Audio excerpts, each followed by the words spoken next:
Here we have the second part of the lecture, and mainly we will be discussing the esters and the reaction of esters in this one, which are derivatives of carboxylic acid. So first up is the most common reaction of these esters, which is known as hydrolysis of esters. And this is the main reaction for the esters, and these esters react with water in this reaction. And this reaction is also known as hydration, and definition of hydration reaction is very important, which is the cleavage of any bond by the addition of a water molecule. So we add a water molecule and break a bond. Such a reaction is called hydration. So this hydrolysis of ester is a type of hydration reaction. But if no catalyst is present, that is uncatalyzed reaction will always be slow, and it will require high temperatures. Therefore, we use an acid or a base as a catalyst for such reactions to speed up these hydrolysis of ester reactions. So here we have the acid hydrolysis of esters, and as we saw in the previous lecture, that esters are formed from carboxylic acids and alcohol. So when we break these esters, we will get the same products, that is the acid and the alcohol that form these esters in the first place. So esters, when we join them with water in the presence of high temperatures and the acid catalyst, we will get the products carboxylic acids and the alcohol. So it's simply the reversal of the formation of ester reaction, and the example is propyl propanoate. With the addition of water, it will be broken down to propanoic acid, which is the 3-carbon carboxylic acid, and 1-propanol, which is the 3-carbon alcohol. Next is the base hydrolysis of these esters. So we can break these esters with the addition of water in the presence of a strong bases as catalyst as well. Such reactions will be the base catalyzed or base hydrolysis of an ester, and these are commonly used in sponification, or simply the term that we call soap making. So in making of the soaps which you use for washing your hands. And the products in this case are a little bit different. This will result in acid, salt, and alcohol rather than the acid. Now, why is that? It's simply because of the reason that the strong acid or hydroxyl ions are present in that solution, acting as a catalyst. So the salt that was initially going to be produced reacts with this OH negative and results in carboxylic acid anion formation.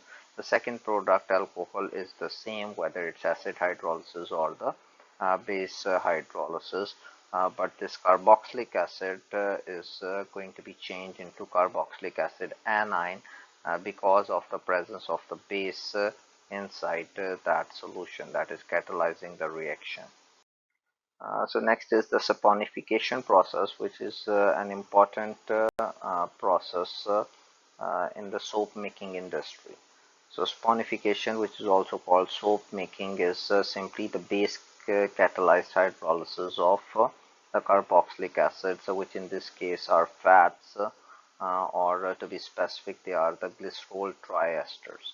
So fats or oils are used, and these fats are composed of carboxylic acids.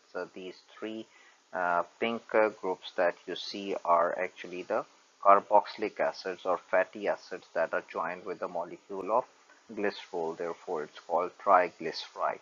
And when we add it with water in the presence of a base, which is represented by M positive here, the MOH is the whole base, and we have to add it in water.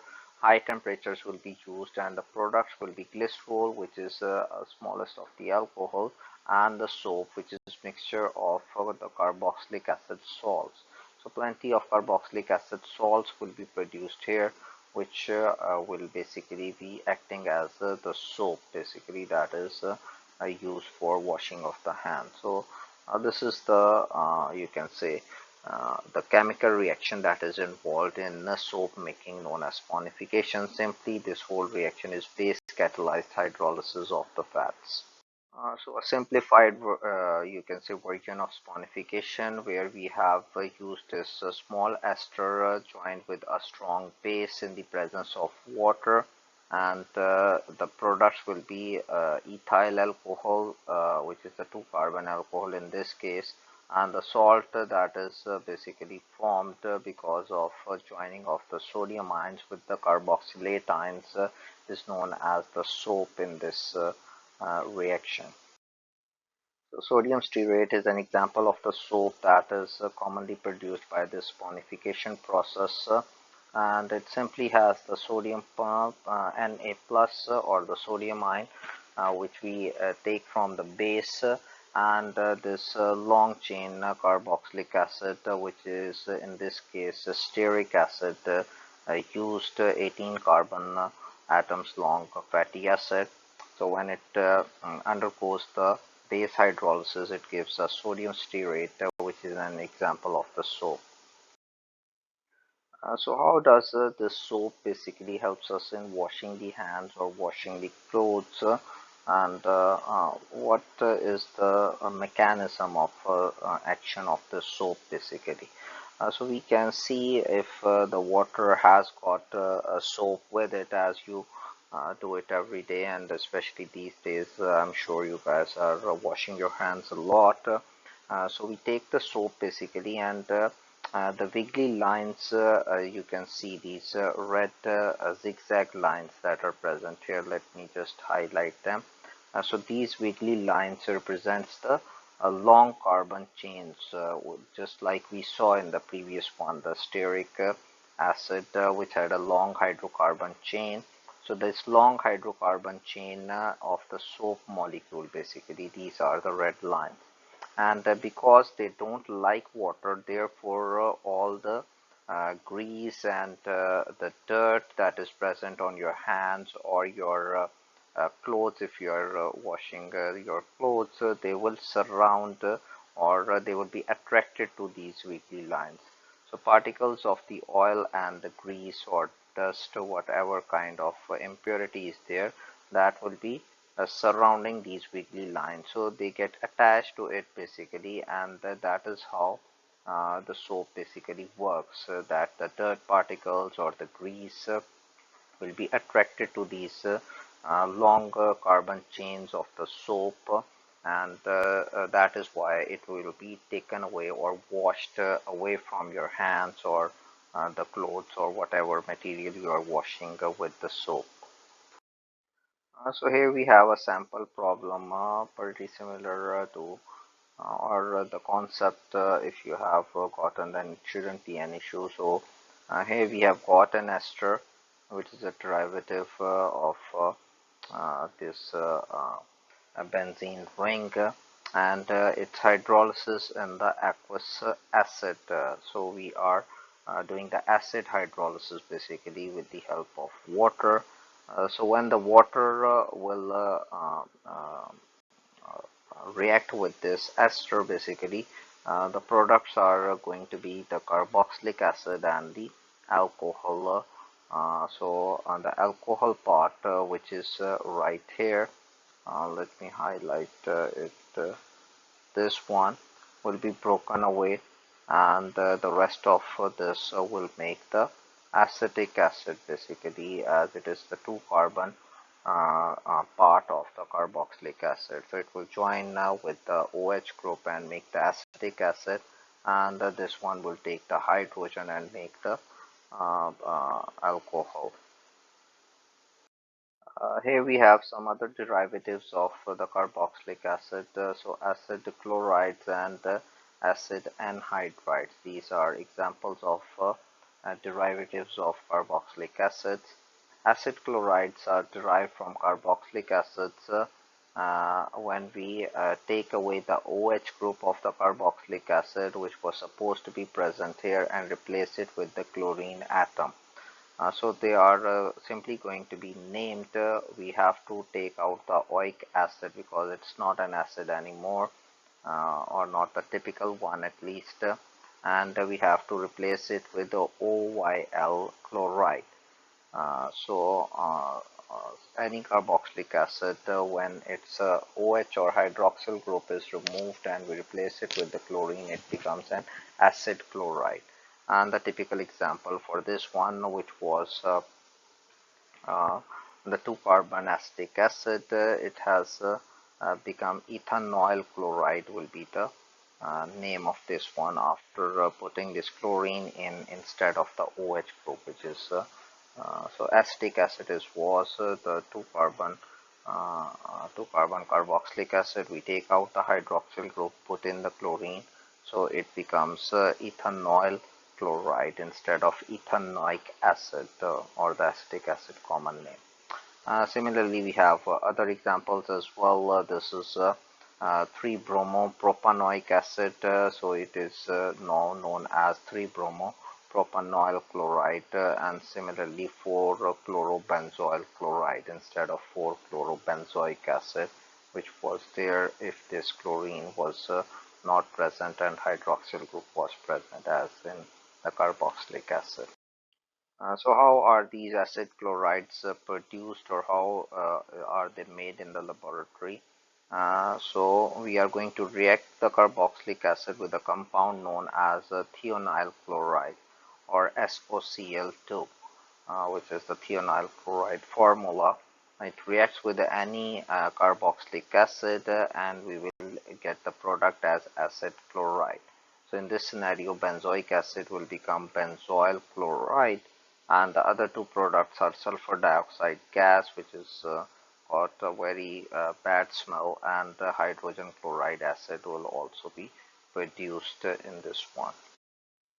Next, we have reaction of these acid chlorides as these chlorine atom is a halide, so we can also call acid halide as acyl acid chloride, sorry, is also called as acyl halide, and these react rapidly with most of the nucleophiles. So it will be rapidly hydrolyzed by water, reacts very quickly with water, acetyl chloride, which is acid chloride, or the general name acyl halide, and the product will be acetic acid and the hydrochloric acid.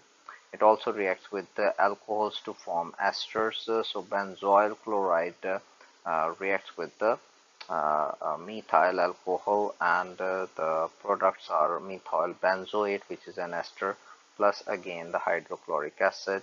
Similarly, acetyl chloride also reacts with ammonia, and the products this time are acetamide, which is an example of the amides, and we also get NH4Cl as the other product. So these acid chlorides, they can react with water to produce carboxylic acid, they can react with alcohols to give us esters, and they can react with ammonia to give us amides.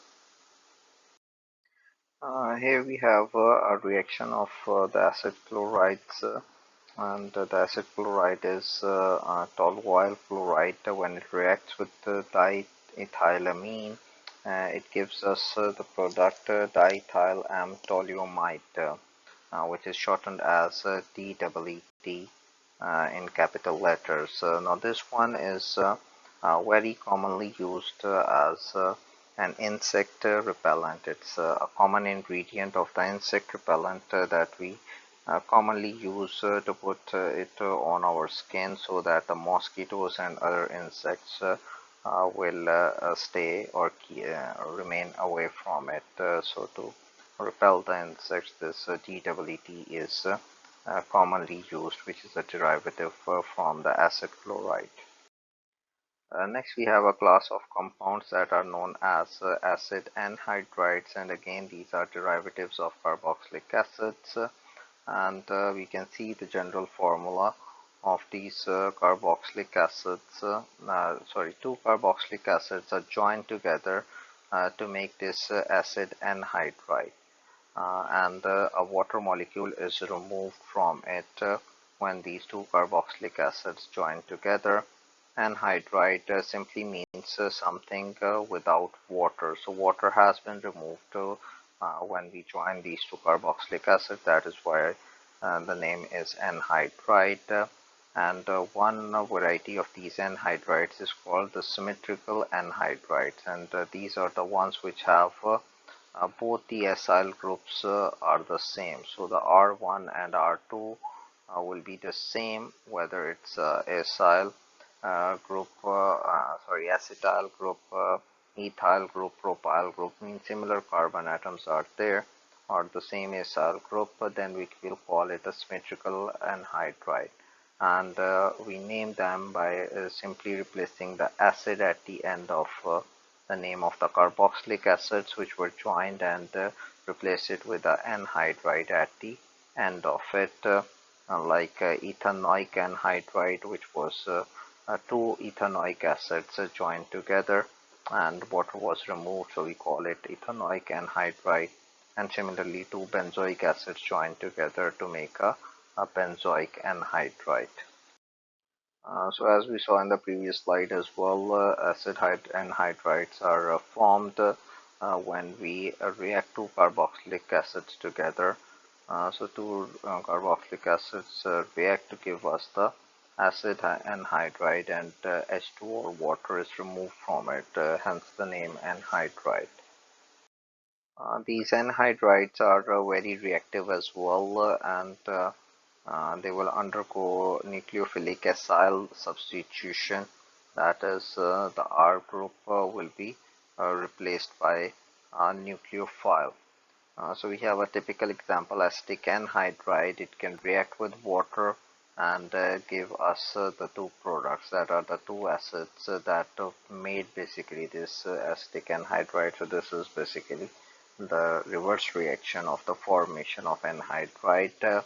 Then it can react with an alcohol to give us an ester and an acid, and with ammonia to give us an amide and the acid, which in this case all of these three are acetic acids, because this is an acetic anhydride made up of two acetic acids. And then we have a very important compound, aspirin, which can be synthesized by this nucleophilic acyl substitution reaction. And the anhydride used in this reaction is acetic anhydride, similar like this one, having two acetic acids joined together, and it reacts with salicylic acid, and it gives us the product acetyl salicylic acid, also commonly known as aspirin, and the second product will be simply the other acetic acid. And aspirin, as we all know, is a very or most commonly used medicine probably throughout the world. It is acts against the pain as well, also used to control the blood pressure of some patients as well, very commonly used. So as we saw in the previous slide as well, when the acid anhydride reacts with the alcohol, the products are going to be the ester and the carboxylic acid, one of the carboxylic acid present in the anhydride. So alcohol joined with the acid anhydride gives us one ester and one carboxylic acid. Next up we have the amides, and amides are simply produced or formed in a reaction when we join a carboxylic acid derivative with an amine, or more commonly ammonia, which is used. So carboxylic acid derivatives that we just saw in the previous slides, like the anhydrides or the acid chlorides, any of these derivatives, when they will join with an amine or ammonia, they will result in amide formation. And in these amides, an amide bond is always present, which is important with respect to the exam as well. And amide bond is always formed between the carbonyl group, which is from the carboxylic acid, and the amino group, which is from the amine or the ammonia. And these amides can be of three types. Primary amide, if the nitrogen is attached with only one carbon, secondary amide when it is attached with two carbons, and tertiary amide when it is attached with three carbons. Next, we have the physical properties of these amides. To begin with, these are usually solids. Most of them are solids at room temperature because plenty of hydrogen bonding is present inside these molecules.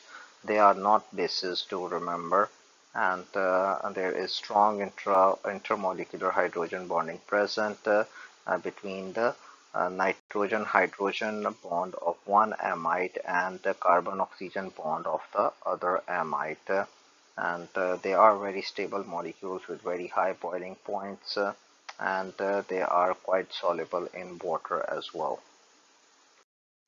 Next, we have the IUPAC nomenclature of these amides, and the names are usually derived from carboxylic acids because they are always formed from the derivatives of the carboxylic acid. So we will simply remove the OIC acid at the name of the end of the carboxylic acid and replace it with the amide at the end of it. And nitrogen substituents are usually prefixed and they are indicated by writing N dash in the beginning of the name. So a few examples are here from the ethanoic acid, which is the 2-carbon carboxylic acid. We can make this amide and it will be called ethanamide. Similarly, from 1-carbon acetic acid, the common name for this one, acetic acid, can also be called as acetamide.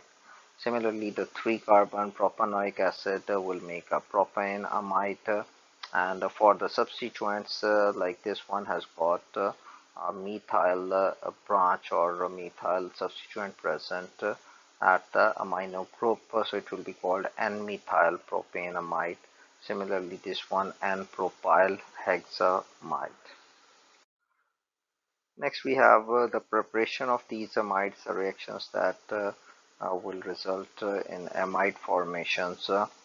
So primary or secondary amines can react with acid chlorides or any other derivatives, basically like acid chlorides or acid anhydrides, and the product will be the amides. Always remember that 2 molar equivalent of the nitrogen source, whether it is an amine or it is an ammonia, will be required, as we can see here in the example as well. 2 molecules of ammonia will react with 1 molar acid chloride or 1 molar acid anhydride, whichever is the case, and this will result in 1 molar amide plus the ammonium chloride will be the other byproduct, and these are usually acyl group transfers. The acyl group is replaced and the NH2 is added in its place, as we can see here as well.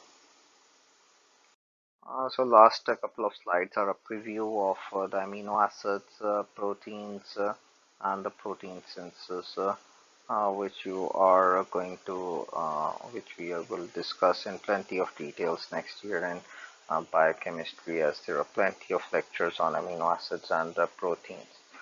So some general concepts are here. A protein is a polymer. Always remember, polymer is any molecule that is made up of many monomer units joined together, and the monomer unit of protein is amino acids. So we take plenty of amino acids, join them together by an amide bond, which to be specific is called the peptide bond in the proteins, but its basic type is the amide bond, and the product that we will make is a protein.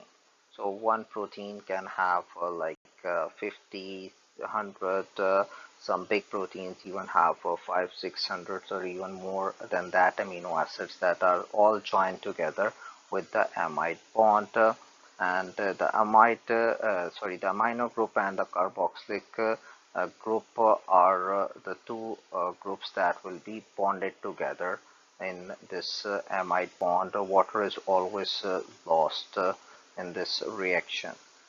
So here we have a peptide bond that is present between the carboxyl group and the amino group, or you can say the carbon of one amino acid and nitrogen of the other amino acid, and water is lost in the reaction, and the bond that is formed is called the peptide bond, more commonly, or the general term for it is amide bond. Last up is the summary of the reactions that we discussed in these three set of lectures, which were mainly about the carboxylic acids and their derivatives. To prepare the carboxylic acid, we take a primary alcohol, join it, oxidize it. First we get aldehyde, and the final product is carboxylic acid. Esterification is a reaction in which carboxylic acids join with the alcohol and gives us an ester and the water as byproduct. Dissociation of carboxylic acid takes place in water, in which carboxylic acid will be converted into carboxylate ion, and the proton or the hydrogen ion, which reacts with water, which reacts with the water, yes, to give us the hydronium ion. Then is the acid hydrolysis of ester, breakdown of esters in water in the presence of acid. The catalyst and heat will give us the carboxylic acid and the alcohol. So acid hydrolysis of esters or the ester formation are basically reverse reaction of each other, these two. And next is the neutralization of carboxylic acid. Whenever this carboxylic acid reacts with a strong base, that will result in a salt and water. And the sponification, which is the soap formation. When ester reacts with water, it is the base hydrolysis of ester. Do remember, a base is used as catalyst. It will result in carboxylic acid, salt, and an alcohol, and the salt is usually called the soap.